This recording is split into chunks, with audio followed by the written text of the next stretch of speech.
Olá, boa noite a todos. O texto que eu trouxe hoje para a gente meditar está no Evangelho de João, capítulo 20.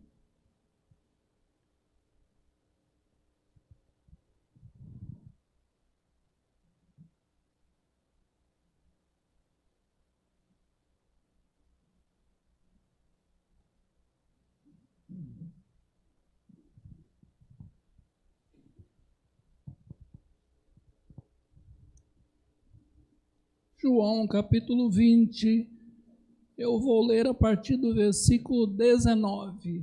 Peço que você acompanhe aí.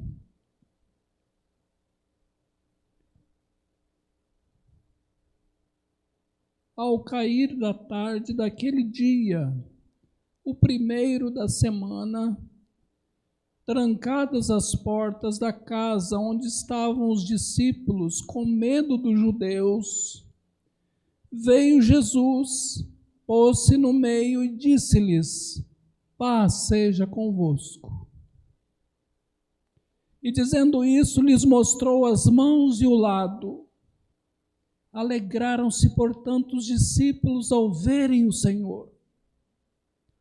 Disse-lhes, pois, Jesus outra vez: paz seja convosco. Assim como o Pai me enviou, eu também vos envio. E havendo dito isto, soprou sobre eles e disse-lhes: recebei o Espírito Santo. Se de alguns perdoardes os pecados, são-lhe perdoados. Se lhes retiverdes, são retidos. Até aqui, para a nossa reflexão de hoje. Hoje é o nosso culto mensal de evangelização. E nesse culto a gente relembra o Evangelho de Jesus, a boa notícia de Jesus. Essa boa notícia, resumidamente, se refere à morte de Jesus por nós e à sua ressurreição. E por que é que Jesus morreu e ressuscitou? Segundo o que a Bíblia diz, é para perdoar os pecados de quem reconhece a Jesus como seu Salvador e Senhor, quem o segue. E assim Jesus promete vida eterna a todo aquele que o segue. Concede-lhe a salvação. E é bom a gente relembrar isso porque nós vivemos num mundo muito competitivo, onde todos são estimulados a ser melhores e a vencer.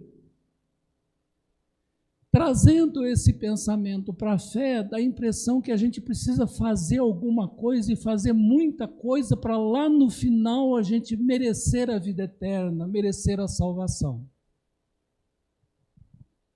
Não. A Bíblia diz que nós somos salvos pela graça de Deus. Não é por nossas obras, não é por aquilo que a gente faz. Nós somos salvos pela graça de Deus. É um presente que a gente recebe, e quanto mais a gente busca compreender qual é esse presente, como é esse presente, mais a gente valoriza a salvação em Cristo Jesus. Mas há pessoas que acham que a salvação é só uma certeza de vida eterna depois da morte. E é verdade que, se Jesus perdoa os nossos pecados, Ele nos promete uma vida eterna. Mas a salvação inclui já antes da morte.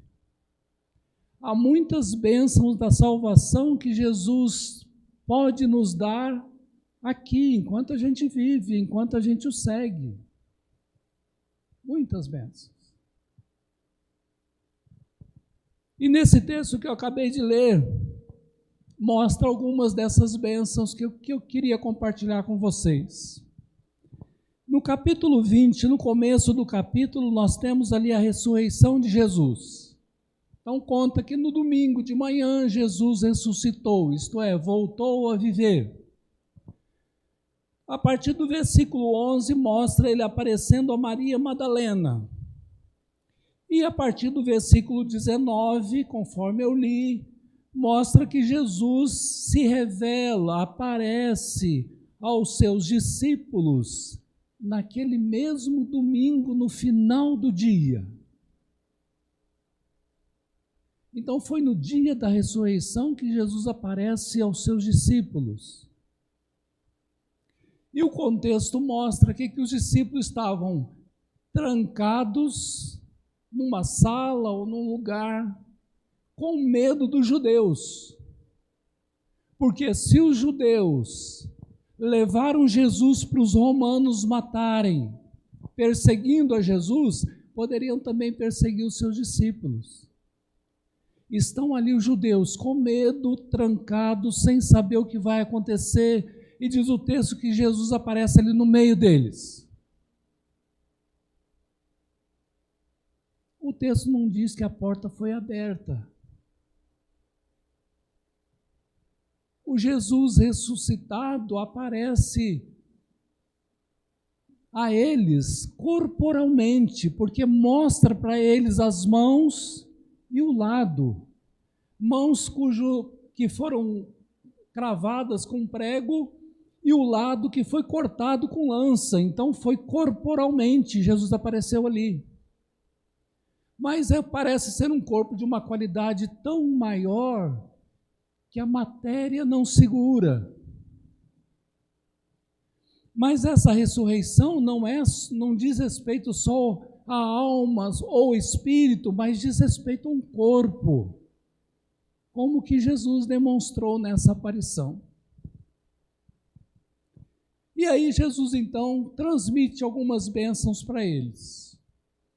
Eu vou chamar essas bênçãos de bênçãos do Jesus ressuscitado, porque é um Jesus que se revela mais do que antes da sua morte. Ele morre, é ressuscitado, e agora, como ressuscitado, ele transmite aos seus discípulos algumas bênçãos. E são bênçãos que todos nós queremos, que todos nós precisamos. Eu queria compartilhar com vocês essas bênçãos do Jesus ressuscitado. Nós temos aqui 2 pares de bênçãos. O primeiro par está ali no verso 19 e 20, que é a paz acompanhada de alegria. Posso ler de novo?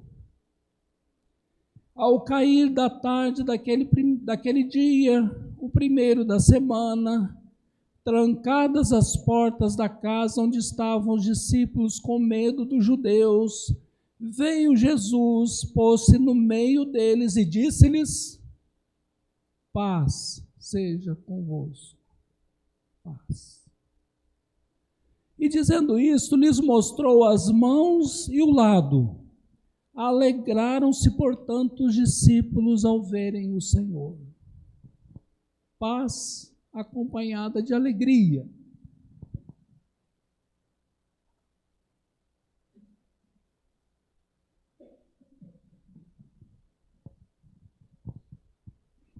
Será que os discípulos estavam precisando disso?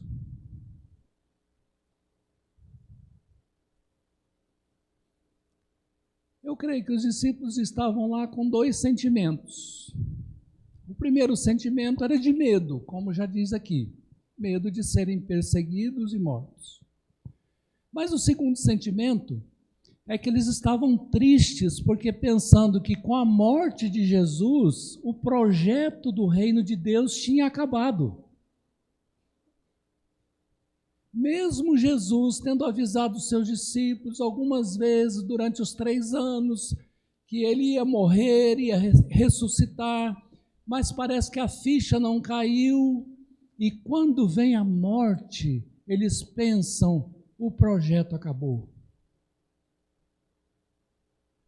Então eles estão numa situação muito triste, eles estão com medo de serem perseguidos, e eles estão frustrados, decepcionados com o projeto que Jesus os chamou para seguir. Aí essa palavra, paz seja convosco. E eu estou vivo aqui, vejam as minhas mãos. Traz para eles a sensação de paz e alegria. O projeto não acabou.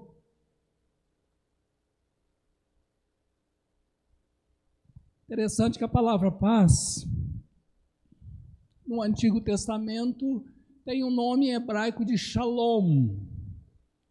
E shalom quer dizer bem-estar e está tudo bem. Já o Novo Testamento traduz a palavra paz por eirene no grego, que significa repouso e ausência de perturbação. Então é uma palavrinha pequena, mas que tem um significado assim muito profundo. Jesus vivo de novo, chegando para os seus discípulos decepcionados e dizendo assim: calma, está tudo bem.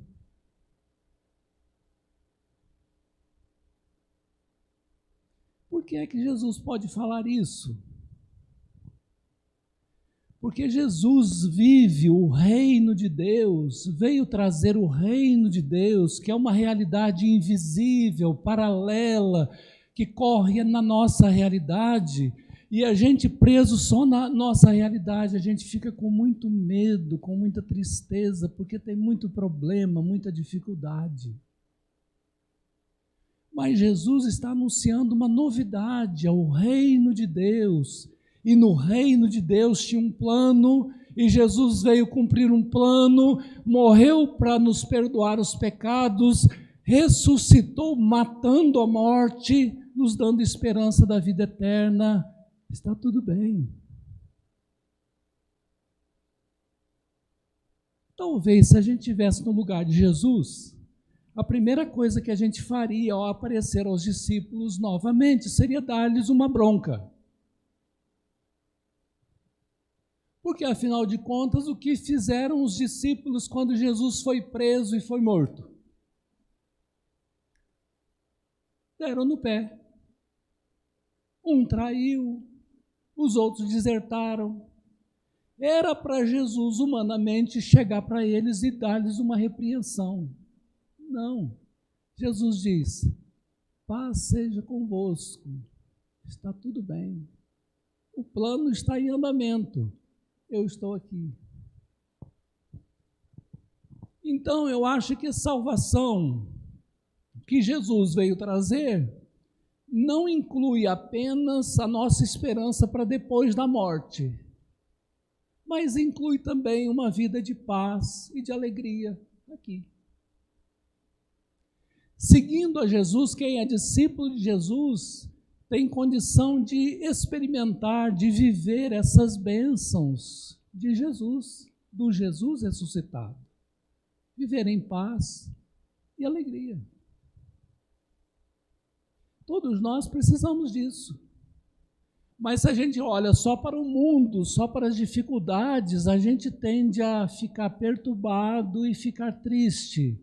Só que o nosso olhar tem que estar em Jesus, no Jesus ressuscitado, porque Ele nos transmite a sua paz e isso nos alegra. Está tudo bem. Está tudo bem. A comunhão com Jesus traz essa paz com Deus, traz uma paz conosco, traz uma paz com os outros, e a gente não precisa mais viver nem com medo de doença, nem das pessoas, nem do diabo, nem da morte, porque Jesus, o Rei do Universo, morreu por nós, está vivo e nos chama a segui-lo. Nos chama a segui-lo durante toda a nossa vida. E hoje, como culto de evangelização, nós estendemos esse convite. Todos nós somos convidados a seguir a Jesus e a desfrutar da sua paz e da sua alegria. Esse é o primeiro par de bênçãos. Vamos para o segundo? Está ali no verso 21 e 22, que eu vou ler novamente. Disse-lhes, pois, Jesus outra vez: paz seja convosco. Assim como o Pai me enviou, eu também vos envio.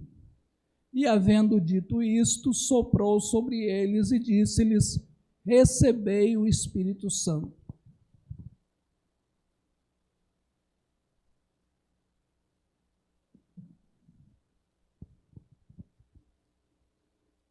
O primeiro par de bênçãos diz respeito ao nosso ser, à nossa vida. Como é que a gente vive? Como é que a gente pode viver seguindo a Jesus? Com paz e com alegria. O segundo par de bênçãos diz respeito ao que a gente precisa fazer. Já que estamos seguindo a Jesus, o que a gente precisa fazer? Então, o segundo par de bênçãos é a missão acompanhada do Espírito Santo. Missão acompanhada do Espírito Santo. Quando ele fala assim, assim como o Pai me enviou, eu também vos envio, Jesus está transformando aqueles discípulos que eram seguidores em apóstolos que eram enviados com uma missão, um objetivo. Não é só para desfrutar as bênçãos da salvação, mas é para ter um objetivo maior na vida. Eu também vos envio. Mas aí alguém pode pensar, mas como é que a gente vai fazer o trabalho? Então, para isso, Jesus soprou sobre eles o Espírito Santo, capacitando-os para esta missão. E eu considero isso como uma bênção, aliás, duas bênçãos. Porque Jesus nos chama a ter um objetivo maior na vida e nos capacita por dentro a fazer esse objetivo, alcançar esse objetivo. O objetivo é anunciar Jesus. Mas não apenas isso, ou não apenas com palavras, é a gente ser e agir como Jesus. A missão é ser e agir como Jesus. E à medida que a gente vai estudando a Bíblia, os Evangelhos, a gente vai vendo como Jesus era, como Jesus agia, e é para a gente imitar esse procedimento de Jesus no ser e no agir. Então, esse segundo par de bênçãos diz respeito ao que a gente deve fazer. E eu considero isso uma bênção, sabe por quê? Quem não encontrou Jesus ainda, quem não segue a Jesus, coloca outros objetivos menores na vida e fica correndo atrás desses objetivos, que às vezes são bons, são necessários, mas a vida é mais do que esses objetivos. Por exemplo, tem gente que pensa que a vida é só trabalhar e ganhar dinheiro. Trabalhar e ganhar dinheiro são objetivos importantes, mas não é só isso. Mas a vida não pode ser isso tudo, só isso. Outros pensam que é casar e ter filhos. Ótimo objetivo, ótimos objetivos, mas a vida tem mais do que isso. Então Jesus convida o ser humano a ter um objetivo maior na vida, que é ser e agir como Ele e estender o reino de Deus nesse mundo que a gente vive. E isso é bênção na nossa vida. A gente pode aprender a ser e agir como Jesus em qualquer vocação, em qualquer profissão, em qualquer lugar que a gente tiver. Porque o Espírito Santo está presente e nos ajuda nessa tarefa, nesse objetivo, de ser e agir como Jesus. Os discípulos passaram a ter um novo sentido na vida. E a gente sabe no livro de Atos quantas coisas os apóstolos fizeram, quantas pregações, quantas igrejas criadas, quantas pessoas transformadas, quantos exemplos de vida a partir dessa bênção que Jesus concedeu a eles. Uma missão e uma capacitação para a missão. Pois bem, meus irmãos, são essas bênçãos do Jesus ressuscitado que eu queria deixar com vocês essa noite. A bênção da paz acompanhada de alegria, que pode abençoar o nosso ser, e a bênção da missão, acompanhada do Espírito Santo, que pode abençoar o nosso fazer. Nós precisamos dessas bênçãos hoje? Claro, todos nós precisamos. E essas bênçãos, quem pode nos dar é justamente o Jesus ressuscitado, o Jesus que venceu a morte, o Jesus que está vivo e o Jesus que voltará. Então eu queria terminar essa mensagem incentivando a todos nós a buscar esse Jesus ressuscitado. Pelo estudo da palavra, pela conversa com Ele, pela participação numa igreja. É assim que a gente vai adquirindo essas bênçãos e vivendo e agindo como Jesus viveu e agiu. Eu desejo que Deus abençoe a todos nós, para que essas bênçãos também nos acompanhem dia a dia da nossa vida. Amém.